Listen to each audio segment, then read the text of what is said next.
This is Houston. Say again, please. Houston, we have a problem. We got some problems down there in Rockets basketball. There is a lot of turmoil coming out with the team just a few days ago. Details coming up next. Cue the intro.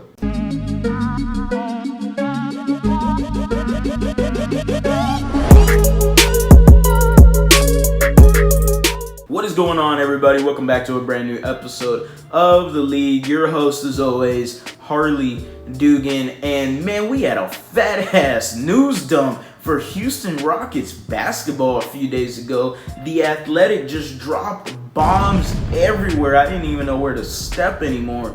Claymores everywhere. It was exciting. Yes, I'm excited as a Rocket fan. I really am. I thought that the Houston Rockets should have blown this up.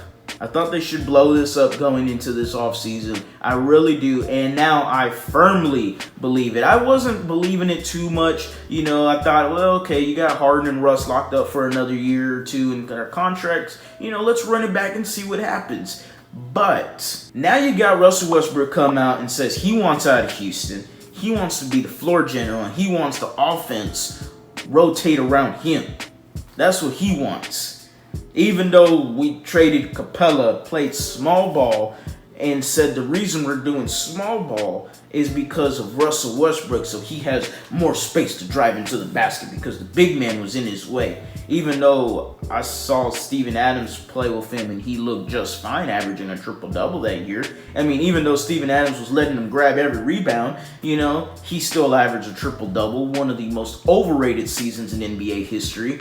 The Houston Rockets had more than just Westbrook come out, because now all of a sudden, your laundry list just came out. I mean, my goodness, everything came out. You even had a former player, and Trevor Ariza said that he demanded an apology for the Houston Rockets. Apparently, we were interested in picking up Trevor Ariza, and he's still mad that we didn't re-sign him and, you know, use his bird rights that he had with Houston.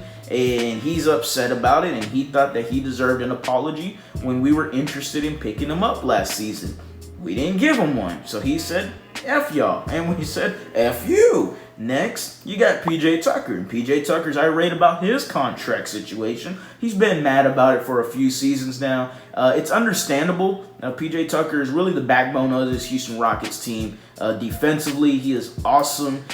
He played freaking center for you guys at 6'5", getting beat up every single day.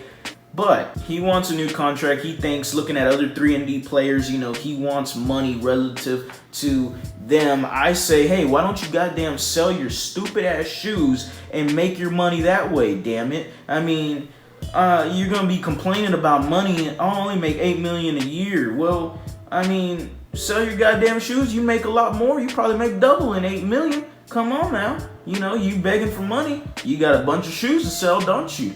Next one on the list, you got Eric Gordon. Eric Gordon comes out, well, I don't really like waffling in between a six-man and a starter. I want a precise role on the Houston Rockets. And he's upset about his role with the team. And you got Austin Rivers. Well, you know, I'm upset with my role on the team because I saw my minutes decrease, you know, especially in the playoffs and, you know, all this crap.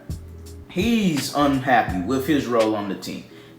Then you got Daniel House, all the old people. You got Daniel House, who couldn't keep it in his pants during the bubble. He comes out and he says, well, I'm unhappy with my role too, damn it. He even verbally challenged James Harden and Russell Westbrook. I mean, we've seen footage of Daniel House. I don't know if y'all remember, but the Atlanta Hawks game, he got extremely mad. James had to calm him down. He went over to the bench, kicked the hell out of a chair. I don't know what that chair did to him. Poor chair. But he kicked the hell into a chair. It looked like he was yelling at some of the coaching staff. And all of this, you know, drama and this fumes is all stemmed from Mike D'Antoni. Mike D'Antoni, apparently, they didn't like the way he was using them in Houston. And this is where it's all coming from. So, you know, this is interesting. The Houston Rockets now, with a shortened offseason, now have people they don't want to either be in Houston, which is Russ, or you got guys that are just unhappy.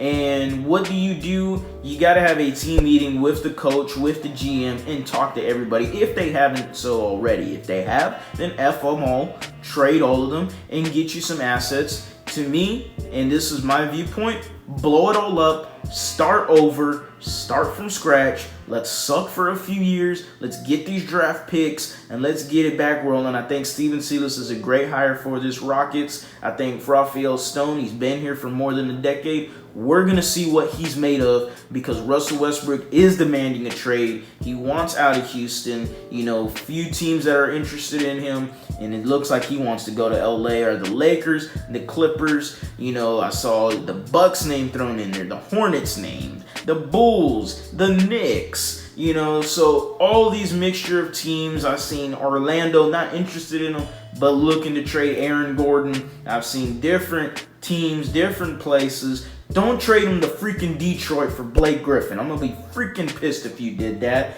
But again, the Houston Rockets offseason should be extremely exciting. I cannot wait, boys. So that's it for today's video, guys. Make sure to like, comment, subscribe, hit that bell for the notice to come on. We are going to be making a few more Rocket videos coming soon, you know, especially some trade scenarios, little free agent scenarios for the Houston Rockets because this shortened offseason just got extremely exciting, and we're going to see how good Rafael Stone is. He's been with this organization for more than a decade. I loved the hire of Steven Silas, and that hiring reassured me as a Rocket fan because I am a huge Steven Silas fan. I was very high on him, and I thought that was the guy the Rockets needed to hire if they're looking for a future, which they are. This is going to be exciting. As always, guys, go Astros, go Rockets, go Texans. You have a blessed day.